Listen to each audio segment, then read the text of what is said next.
Hello കൂട്ടുകാരെ, എല്ലാവർക്കും സുഖമാണെന്ന് വിചാരിക്കുന്നു. സുഖത്തിനായി കിടിലം ജെമീസ് ബ്ലോഗിലേക്ക് എല്ലാവർക്കും സ്വാഗതം. അപ്പം ഞാൻ കുറച്ച് ബീഫുണ്ട്, അതൊന്ന് ഫ്രൈ ആക്കണം. ബീഫ് പുരട്ടിയതും മത്തി അച്ചാറിടണം. എല്ലാവരും ചോറ് അവിടെ തിളച്ചുകൊണ്ടിരിക്കുന്നു. സാമ്പാർ വെച്ചിട്ടുണ്ട്.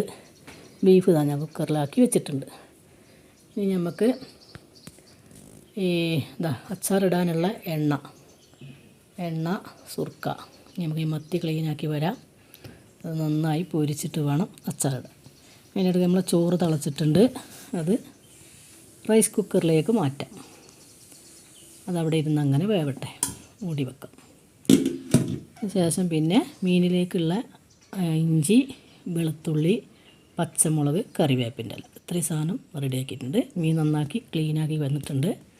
നമുക്കതൊന്ന് ചെറുതായി കഷ്ണമാക്കണം കേട്ടോ. അതിന് ശേഷം ബീഫ് ഒന്ന് നോക്കി നോക്കാം. ബീഫിലിതാ വെന്തിട്ടുണ്ട്, വെള്ളമുണ്ട്. നമുക്ക് വറ്റിച്ചെടുക്കണം. അതാണ് നമുക്ക് ബീഫ് നന്നായി വറ്റി പുരട്ടിയ പോലെ ആക്കിയിട്ടുണ്ട്. മീൻ ഞാൻ കഷ്ണങ്ങളാക്കി അതിൽ മസാല പുരട്ടി വെച്ചിട്ടുണ്ട്.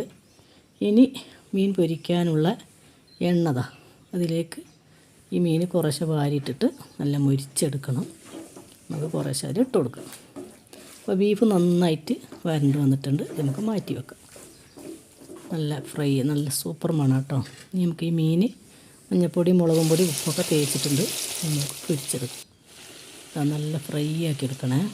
കുറച്ചും കൂടെ ഉണ്ടാകും കൂടെ ഇട്ടിട്ട് പൊരിച്ചെടുത്തിട്ട് ഈ എണ്ണ കുറച്ച് മാറ്റി വെച്ചിട്ട് ബാക്കിയുള്ളതിൽ നമുക്ക് മസാലകളിടാം. കുറച്ച് കടുകിട്ട് പൊട്ടിയതിന് ശേഷമാണ് ഞാൻ വെളുത്തുള്ളി, ഇഞ്ചി, പച്ചമുളക് അതിലേക്ക് ഇട്ടിട്ട് നന്നായിട്ട് വഴറ്റി അതിൻ്റെ പച്ചമണം പോണ വരെ വഴറ്റണം.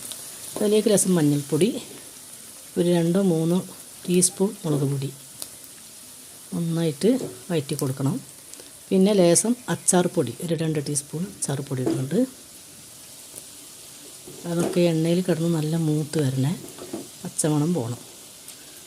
നമുക്ക് നന്നായിട്ട് ഇളക്കിയിട്ട് അതിലേക്ക് നമുക്ക് മീനിട്ട് കൊടുക്കാം. അതിന് ലേശം സുറുക്കി ഒഴിച്ചാൽ നമ്മൾ അച്ചാർ റെഡി. മീൻ നന്നായിട്ട് ഇളക്കി യോജിപ്പിക്കണം, സെറ്റാക്കി എടുക്കണം. ഉപ്പും കൂടെ ഒഴിച്ച് നന്നായി ഇളക്കി മാറ്റി വെക്കാം. അങ്ങനെ നമ്മൾ അച്ചാർ റെഡി ആയിട്ടുണ്ട്. ഇപ്പോൾ ഞാൻ എൻ്റെ പണികളെല്ലാം ചെയ്ത് എല്ലാം ക്ലീനാക്കി റെഡിയാക്കി വെച്ചിട്ടുണ്ട്. അപ്പോൾ എല്ലാവർക്കും എൻ്റെ വീഡിയോ ഇഷ്ടപ്പെട്ടെന്ന് വിചാരിക്കുന്നു. ഇഷ്ടപ്പെട്ട ആദ്യമായി കാണുന്ന എല്ലാ കൂട്ടുകാരും ഒന്ന് സബ്സ്ക്രൈബ് ചെയ്ത് സപ്പോർട്ട് ചെയ്യാനേ. അടുത്തൊരു വീഡിയോയുമായി കാണുന്നത് വരെ എല്ലാ കൂട്ടുകാർക്കും ബായ്.